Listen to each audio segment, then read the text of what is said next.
Gregor. Paul, what was your reaction to the hit on Evans? I'm sorry, Ken, missed that. Sorry, what was your reaction to the hit on Evans? Well, hopefully the young man's going to be all right. It's such a highly unusual play because when you're checking back to kill an empty net play, you're coming full speed. You know, when Mark stopped skating, he kept his arms in. It's a heavy hit. There's no doubt about that. And I'm sure the league will have its opinion. We'll go next to Sarah Lesky from TSN. Go ahead, Sarah. Paul, could you update us on some of the injuries that you appear to be dealing with? It would be Paul Stastny or Dylan DeMello. Yeah, Paul just came up. Paul, there wasn't a mechanism for injury, so there wasn't an event that happened in practice. He just so it ended up being a game day decision on that one. So we don't think that that's too significant.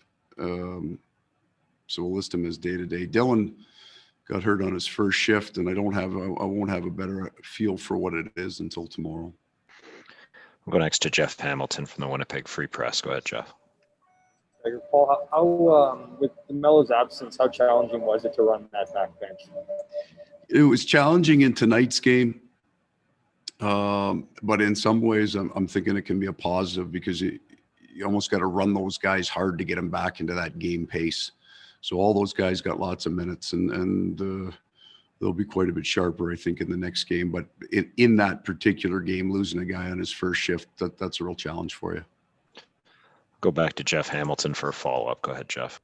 How much of Dylan's absence played into? It seemed like you guys were giving up far too many odd man rushes.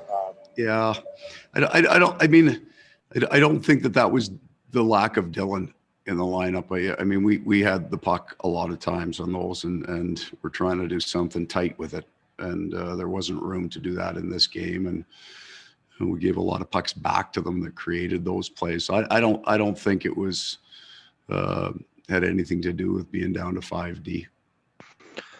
We'll go next to Paul Friesen from the Winnipeg Sun. Go ahead, Paul.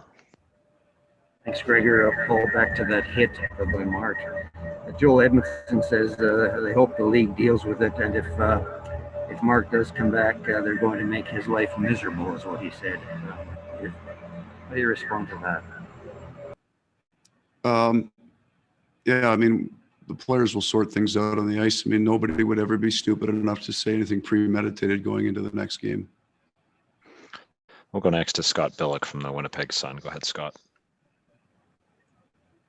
Thanks, Gregor. And hey, Paul, would you categorize that game as maybe too much regular season and not enough playoffs from your team?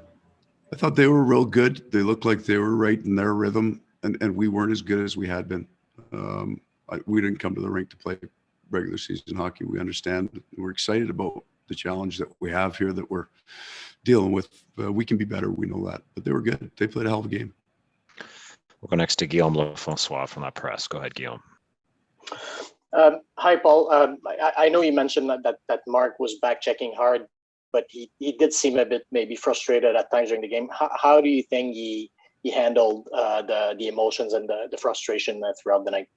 Yeah, I didn't find him to be particularly frustrated. He's a pretty competitive guy. I mean, he was real positive on the bench and upbeat, and you know, their line was the one line that I think had some offense going, right? That had some good things going. So no, I mean, he was good. He was good. He had a great look on the power play, and those guys were all right.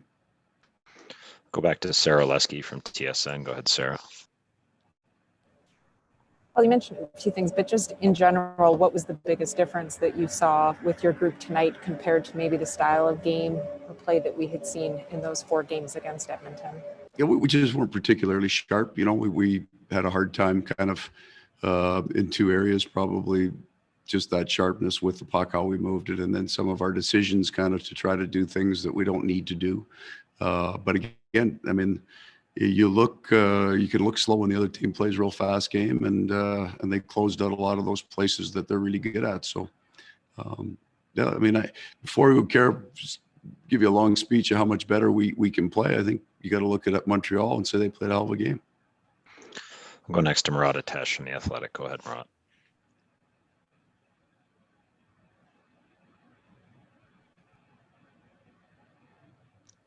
We can't hear you, Murat.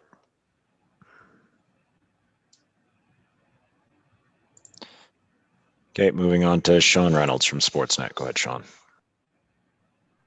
Hey, Paul, this may have been somewhat answered with your conversation about the odd man rushes, but I know getting traffic to the net against goalies like the caliber in this series, that's clearly something both teams are trying to do. Did your team make it too easy for them to get to the net tonight?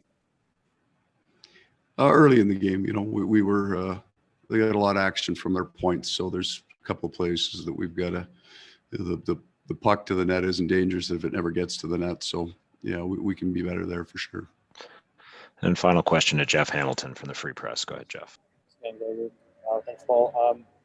Two teams that play somewhat similar styles or seem that wanted to, right? That tight checking, kind of hard checking game. Were you forced to abandon the game plan after going down 2 goals, or were you hoping to kind of maintain that and hopefully see the game? Yeah, I don't think so. It's not in our short-term memory over the last series to do that, right? We got behind it after the first and didn't, you know, we gave up one on the power play, but other than that, and yeah, they had some chances. I don't think that had anything to do with what we gave up. I didn't think that we were cheating on plays. I thought that the plays that we tried to make were dangerous and there wasn't a high payoff to them. Thanks very much.